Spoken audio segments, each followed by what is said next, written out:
हरे कृष्णा। आज हम बात करेंगे घर के मंदिर के बारे में। घर का मंदिर जो है वो किस डायरेक्शन में होना चाहिए और हमें डिटेल्स जो है वो किस तरह से घर के मंदिर में रखने चाहिए।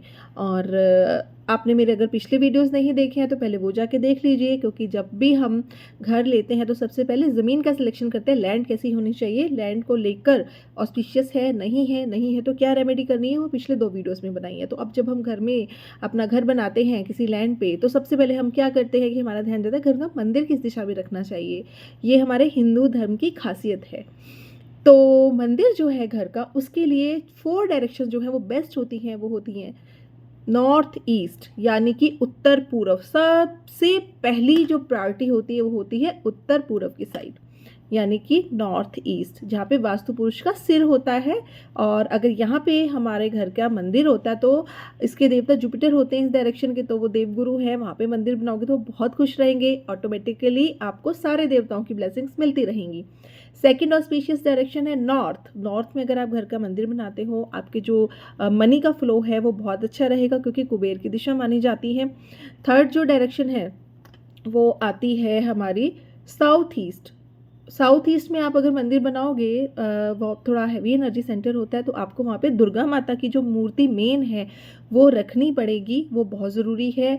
और नेक्स्ट डायरेक्शन जो है हमारी ऑस्पिशियस मंदिर के लिए रहेगी वो होती है ईस्ट। बहुत अच्छी डायरेक्शन है, ईस्ट भी सोशल कनेक्शंस की डायरेक्शन है। आपके सोशल कनेक्शंस बहुत अच्छे हो जाएंगे और आपको शायद काम करने की अच्छी अपॉर्चुनिटीज़ मिलें। यानी ये भी सोच सकते हो कि जिन लोगों का काम सोशल कनेक्शंस का है वो लोग ईस्ट में मंदिर बनाएंगे तो उनको अच्छी अपॉर्चुनिटीज़ मिलेंगी। और जिन दिशा में आपका मंदिर नहीं होना चाहिए वो कौन कौन सी दिशा है? साउथ वेस्ट में आपका घर का मंदिर नहीं होना चाहिए। सडन इवेंट्स आते हैं लाइफ में जो कि अच्छे नहीं होते हैं। साउथ में भी आपके घर का मंदिर नहीं होना चाहिए। साउथ की डायरेक्शन जो होती है वो यम तुल्य कष्ट की होती है, तो आपकी लाइफ में प्रॉब्लम्स जो हैं वो बढ़ सकती हैं। वेस्ट में अगर आपके घर का मंदिर है तो आप कभी भी किसी भी गेन की उम्मीद मत कीजिएगा, आपको किसी भी चीज़ में फ़ायदा नहीं होने वाला है। और अगर आप घर का मंदिर अपने नॉर्थ वेस्ट में बनाते हैं तब आप पे डेट्स बढ़ सकते हैं, है ना, आप कर्जों में डूब सकते हैं, आपका मनी फ्लो है ना बहुत अफेक्टेड हो जाएगा। तो ये तो थी डायरेक्शंस की बात की कहाँ कहाँ पे हमारे घर का मंदिर अच्छा हो सकता है और कहाँ पे नहीं हो सकता। अब हम बात करते हैं कि घर के मंदिर के बारे में और क्या क्या चीज़ें ऐसी हैं जो हम कर सकते हैं। जैसे हमारे घर का मंदिर जो होता है उसकी जो वॉल होती है ना, वो टॉयलेट की वॉल के साथ, यानी हमारा जो वॉशरूम होता है, टॉयलेट होता है, उसके साथ टच नहीं करने चाहिए। ये बात ना आप हमेशा याद रखना। हमारी जो वॉल है कॉमन वॉल नहीं होनी चाहिए, हमारे घर के मंदिर की कॉमन वॉल नहीं होनी चाहिए टॉयलेट के साथ में। किचन के साथ भी वैसे बोलते हैं कि नहीं होनी चाहिए, पर आजकल स्पेस की प्रॉब्लम है, आप कर सकते हो किचन के साथ में। दूसरा, बेडरूम में मंदिर नहीं होना चाहिए, पर अगर आपके घर में स्पेस का बहुत इशू है, आपके घर के बेडरूम में मंदिर आपको बनाना पड़ गया है, तो आप वहाँ पे क्या कीजिएगा, मंदिर पे कर्टेन लगा दीजिएगा।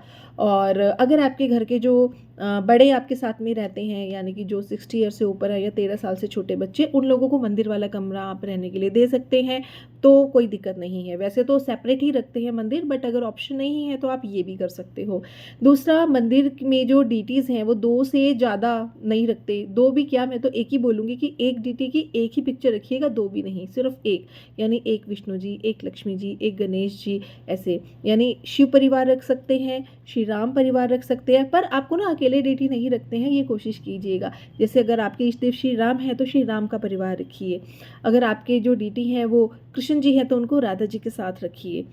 और शिव जी हैं तो शिव जी, माता रानी और गणेश जी, इस तरह से, मतलब आप विद नंदी।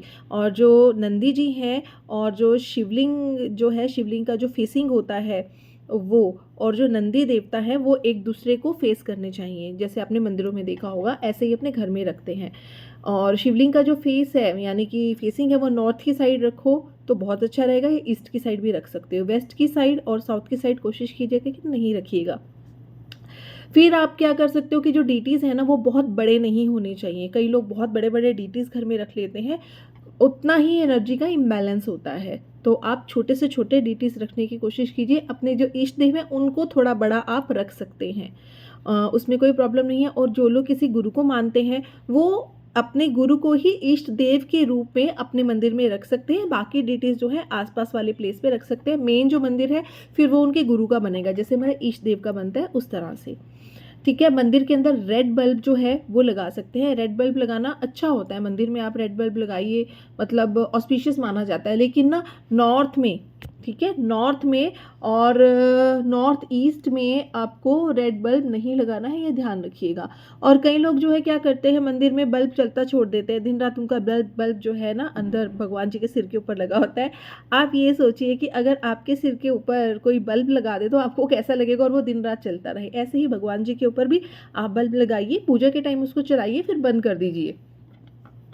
वो बिल्कुल भी अच्छा नहीं होता अगर आप मतलब हमेशा ही बल्ब चला के रखेंगे तो अच्छा नहीं होता है, ठीक है। और आपको प्राण प्रतिष्ठा करके मूर्ति घर में कहते हैं कि नहीं रखनी चाहिए। अगर आप उसकी सेवा कर सकते हो तो आप रखिए, ठीक है। अगर आप सेवा कर सकते हो भगवान जी की तब मूर्तियाँ प्राण प्रतिष्ठा कीजिए, नहीं तो मत कीजिए।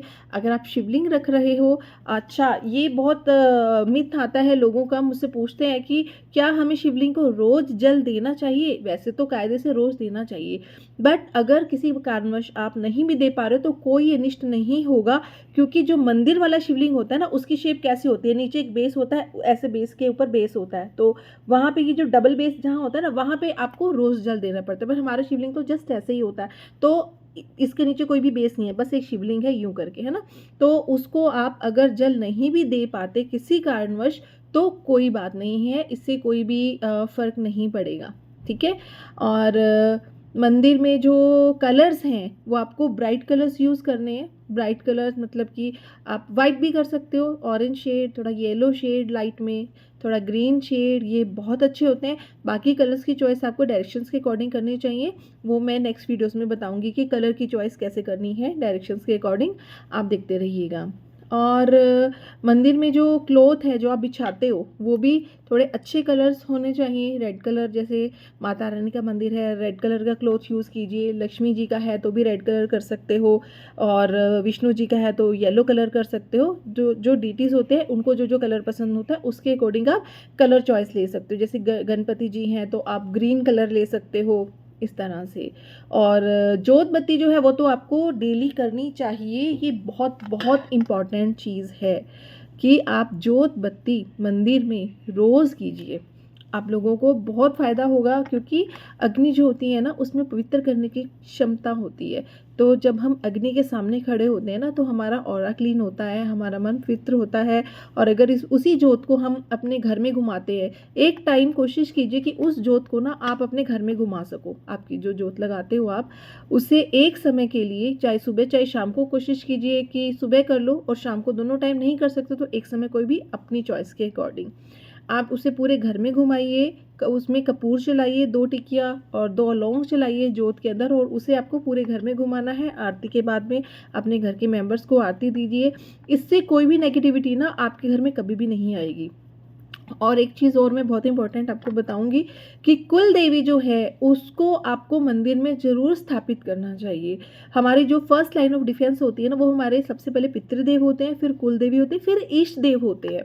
तो पितृ देवताओं को भी आपको डेली आपको मतलब माथा टेकना चाहिए, उनसे ब्लेसिंग्स लेनी चाहिए।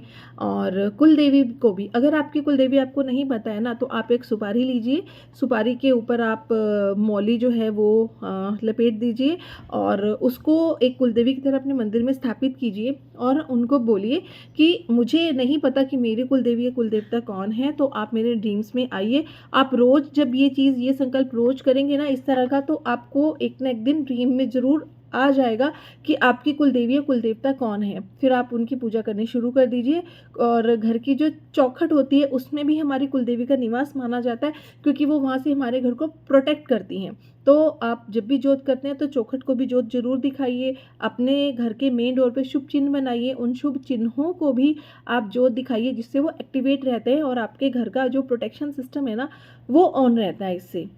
तो आई थिंक मैंने बहुत सारे आपको पॉइंट्स बता दिए घर के मंदिर के लिए। अगर कुछ छूट गया हो तो आप मेरे को कमेंट बॉक्स में डाल दीजिएगा, मैं आपके कमेंट्स को देखकर उनका आंसर कर दूंगी। और अगर आपके घर का मंदिर प्रॉपर डायरेक्शन में नहीं है तो कोशिश कीजिए उसको प्रॉपर डायरेक्शन में लेकर आने की। मंदिर के लिए मैं कोई भी रेमेडी नहीं देती, मंदिर प्रॉपर डायरेक्शन में होना चाहिए, मतलब होना चाहिए, ठीक है। उसके लिए मैं कोई भी रेमेडी नहीं देती। वास्तु में वैसे बहुत सारे लोग रेमेडी देते हैं कि मंदिर को वर्चुअल शिफ्टिंग करा देते हैं, बट मुझे नहीं लगता कि वर्चुअल शिफ्टिंग हमें मंदिर की करवानी चाहिए। हम कट कर दें अपना मंदिर का एरिया, वो भी मुझे ठीक नहीं लगता। चाहे आप अपना मंदिर छोटा रख लीजिए, लेकिन उसको प्रॉपर डायरेक्शन में रखिए। आप ये करके देखिएगा आपकी ज़िंदगी में कितनी ऑस्पिशियसनेस आती है। नेक्स्ट वीडियोस में मैं आपको मंत्र के बारे में बताऊंगी, ध्यान के बारे में बताऊंगी कैसे करना है, और मंत्र जाप जो है कौन सा करना चाहिए, कब करना चाहिए, कब से शुरू करना चाहिए, कितने दिन का करना चाहिए, ये सब नेक्स्ट वीडियोस में बताऊंगी मैं। स्टेप वाइज चलेंगे। और आपके कुछ क्वेश्चंस हैं तो आप कमेंट बॉक्स में मुझे पूछ सकते हैं। मेरे यूट्यूब चैनल को फॉलो कीजिए। अगर आपको ये वीडियो पसंद आया हो तो इसको लाइक कीजिए, शेयर कीजिए, और मेरे इंस्टा को भी फॉलो करना मत भूलिए, क्योंकि जो छोटी छोटी टिप्स होती हैं वो मैं अपने इंस्टा चैनल पे देती हूँ। Thank you. Hare Krishna. God bless you.